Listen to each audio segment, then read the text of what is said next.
સરદાર વલ્લભભાઈ પટેલની 150મી જન્મજયંતિ નિમિત્તે વડોદરા શહેર પોલીસ દ્વારા રન ફોર યુનિટી દોડનું આયોજન કરવામાં આવ્યું। રાષ્ટ્રીય એકતા દિવસ નિમિત્તે અને સરદાર વલ્લભભાઈ પટેલની 150મી જન્મજયંતિના અવસરે વડાપ્રધાન નરેન્દ્ર મોદી 2 દિવસીય પ્રવાસે કેવડિયા એટલે કે એકતાનગર ખાતે ઉપસ્થિત છે। આજે પ્રવાસના બીજા દિવસે વડાપ્રધાન મોદી એકતા પરેડ સહિતના મુખ્ય કાર્યક્રમોનું આયોજન કરવામાં આવ્યું છે। ત્યારે વડોદરા શહેર પોલીસ દ્વારા રન ફોર યુનિટીનું આયોજન કરવામાં આવ્યું હતું।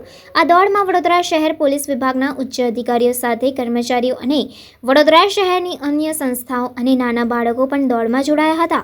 આ દોડ વડોદરા શહેર પોલીસ ભવનથી શરૂ થઈ હતી અને કાલા ઘોડાથી જેલ રોડ થઈ પોલીસ ભવન ખાતે સમાપન થઈ હતી।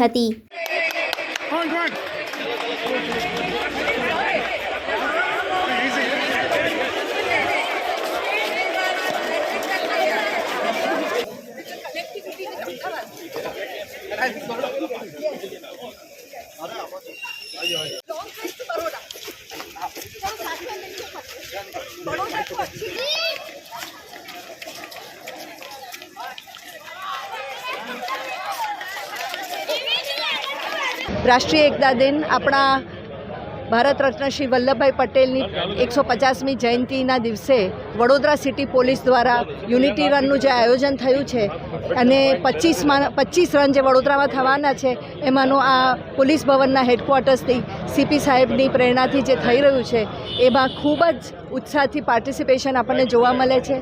આપણા આદરણીય પ્રધાનમંત્રી મોદી સાહેબનું જે એક વિકસિત ભારત અખંડ ભારતનું એક વિઝન છે એના માટે આપણે સૌએ યોગદાન આપવાનું છે। એ ભાવના અને એ સંકલ્પથી આજની દોડમાં બધા ભાગ લઈ રહ્યા છે। ખૂબ આનંદ અને ખૂબ જ ઉત્સાહનો માહોલ છે। વડોદરા શહેર પોલીસ દ્વારા 25 જેટલા સ્થળોએ રન ફોર યુનિટીનું આયોજન કરવામાં આવ્યું છે। તમે જોયું છે પોલીસ ભવન પ્રાંગણમાં આ કાર્યક્રમમાં બાળકોથી માંડીને વરિષ્ઠ નાગરિકો સુધીના તમામ લોકો પાર્ટિસિપેટ કરી રહ્યા છે।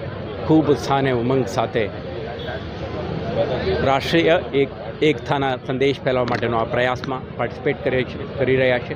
દરેકને વડોદરા શહેર પોલીસ તરફથી ખૂબ ખૂબ અભિનંદન અને મને વિશ્વાસ છે દરેક નાગરિક સંકલ્પ થઈને રાષ્ટ્રની વિકાસ અને એક્સેલન્સ માટેની દિશામાં કામ કરે તો આપણા એક ભારત શ્રેષ્ઠ ભારતનું પરિકલ્પના સાકાર થશે અને વિકસિત ભારતનું આપણા જે ધ્યેય છે ત્યાં સુધી પહોંચવું આસાન બની રહેશે। આભાર।